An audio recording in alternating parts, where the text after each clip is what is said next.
Work right along with the video. If at any time you need to pause it to get caught up, please do that. So let's see if we can get these sprites moving. Most of you will come up with this screen that looks like this. So tap on Begin. Now you get to pick your sprite. There are 2 screens worth. Just tap on one of them that you like. I think we'll go with Raccoon. Tap Next. Now you can pick your own fun nickname, or you can use the one they've given you. It's totally up to you. I think I'll just stick with Thoughtful Phoenix. Yay, you're there. Yes, we can try it.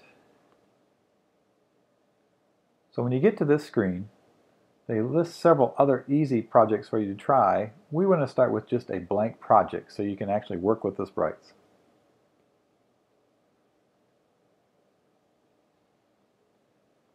Again, you get to see all the sprites, but you may not necessarily want the one that you picked first, so you can pick something else to start with. I'm going to stay with the raccoon. So we'll tap on him. Okay, now it just becomes an outline, a drawing of sorts. Once you get to this screen, let's talk about a couple of things here. The back arrow in the top left corner, that will take you back to what they call the Me tab. It's all your projects you're working on. The plus sign, allows you to add more sprites. Right now we won't use it, so I'll just tap outside of it. Play will test and show you exactly what your sprite will do when you tap the play button. We'll get to that later. So for now, I'll tap back on the raccoon, and it says add a new rule. Rules are the basic things that happen when you do something. The play button is tapped, or the iPad is tapped, or something like that. So let's tap on it and add a new rule.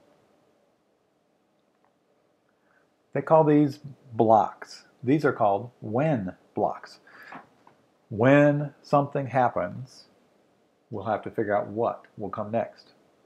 Now I'm going to tap on More. You can see the other choices. These get a little more detailed, so we're going to keep them simple for right now. So let's tap and drag when the play button is tapped and put it right here. So we're telling it when the play button is tapped, you'll have to do something. That raccoon will do something. Okay, notice my choices change now. There are several choices down here. You have abilities.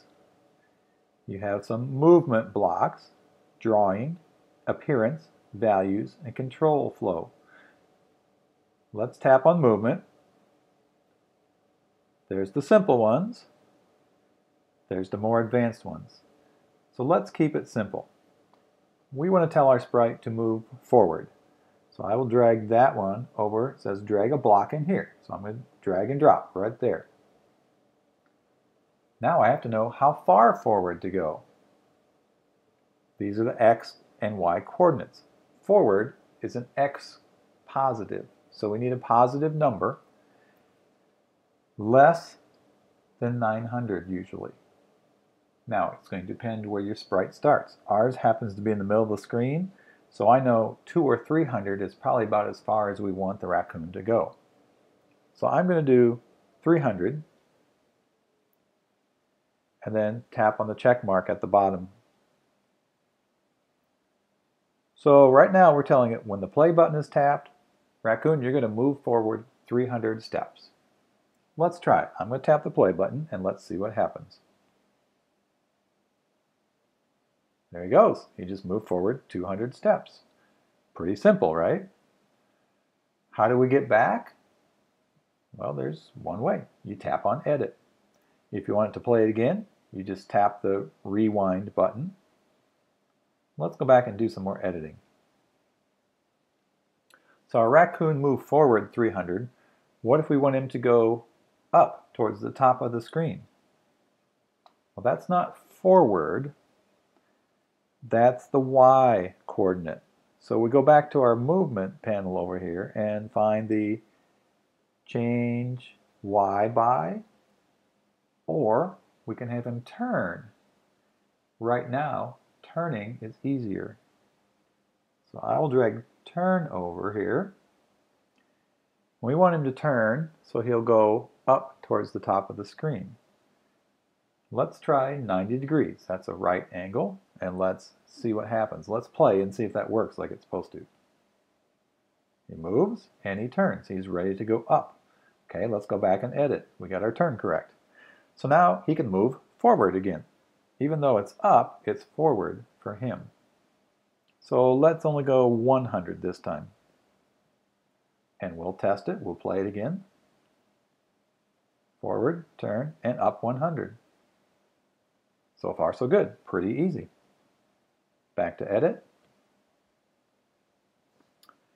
So let's have him go around in a rectangle. So he's going to turn again, 90 degrees, check mark. He's going to move forward, 300, check mark. He's going to turn again, 90 degrees, check mark. And when he comes back down, remember he went up 100, so he's going to come back down 100. So we'll move forward, 100, check mark. All right, let's test it. He should go around in a rectangle and end up back right where he starts. Here's the play button.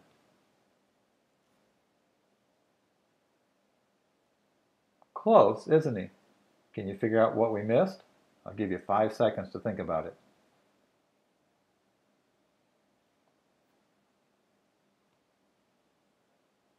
Did you figure it out? We need one more coding block. We didn't tell him to turn back 90 degrees. Now let's look at it again. Play. There he goes, right back where he started. Now, let's do a different kind of movement. Back to edit. I'm going to take some of these blocks out, which will change what he wants to do. So I just swipe them over to the left, and they just, poof, they're gone. So we're back to just move forward 300. What if we just want him to go backwards 300? Okay, now it's a little different movement. So we're going to change x by, because back and forth, left and right, is the x coordinate. Well, forward is positive, backwards is negative. So we need to do a minus 300. Let's try it and see what happens. Check mark, play. Forward, backwards. Pretty simple. So if you don't need your sprite to turn and you just want it to go backwards, remember to make it a negative number. Put a minus sign in front. Same thing will happen with the y. Let's try that. So instead of turning him, we're going to change y by, we want him to go up. That's positive. So let's make that 200. And then we want him to come back down again without turning. So we'll change y by, again, this time it'll be minus 200. So he comes down. Here we go. Check mark, play. Back and forth, up and down. Simple movements, simple coding. Now, I'm going to slide this movement one, shrink it back up, and let's slide the abilities back down. Abilities are built-in coding sections that Hopscotch has done already. So if we want to leave ours going forward and backwards and up and back down, and then have the raccoon do something a little fancier, maybe you want him to break dance. So let's tap on drag the break dance over here, and now let's play and watch what happens. Back and forth, up and down. Oh, and there's his little break dance. Go raccoon. Now you can tap on the abilities and see what they actually look like. So when I tap on the breakdance ability, these are the coding blocks that are in there.